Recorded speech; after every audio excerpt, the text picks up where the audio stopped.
Hello everyone, it's Shane Kanto, your Wasteland reviewer, and I'm here to review Timestalker.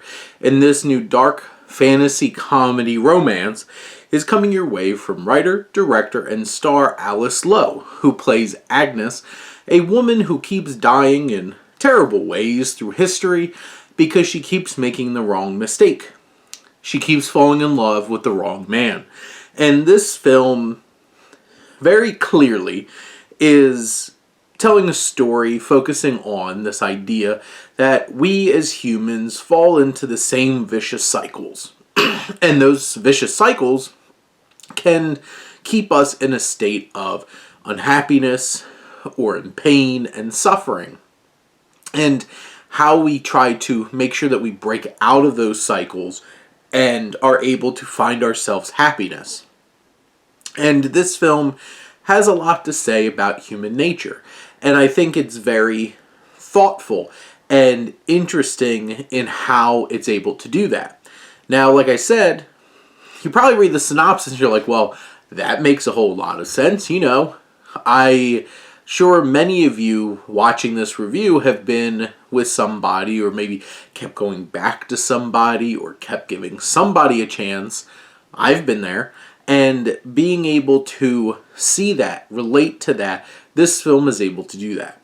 What Lowe is doing, though, is doing this in a very bold, creative, and ambitious way in terms of this time-sprawling story that takes us through different time periods with all the great, costuming and production design, capturing all these different time periods.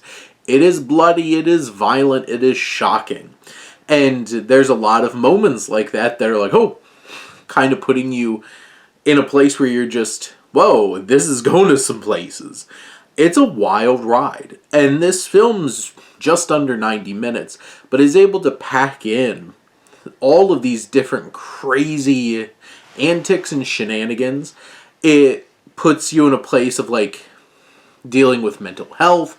Is this really something that a cycle that we're creating in our own minds and that's locking us into these things and challenging us in this way? I think Lowe has a great eye for direction here. This has a lot of great energy, has a lot of great style, and how it's brought to life in a very interesting and engaging way certainly does this film a lot of favors. It is colorful, it is bold. Ryan Edelston, who is the cinematographer, does a great job helping bring this vibrance, this specific look to the film to life. It's very fever dream. It puts you into a place that feels very unique, cinematic, and engaging. I think Lowe, as a performer, is very charismatic.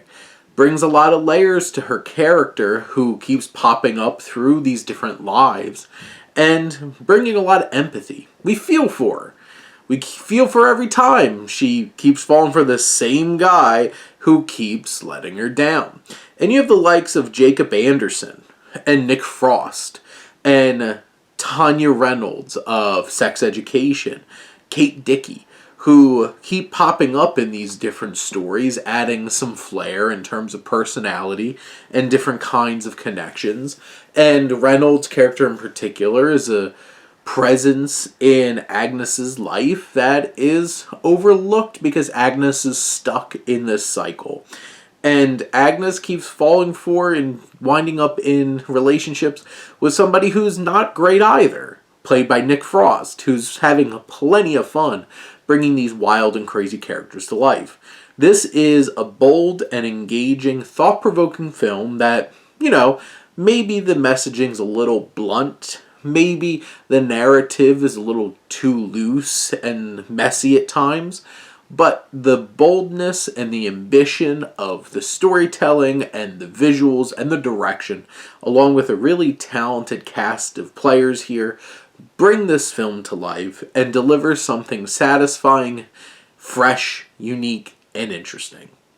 But those are my thoughts on Timestalker. Let me know what you think and let's talk some movies. But thank you as always for tuning in and supporting your Wasteland reviewer.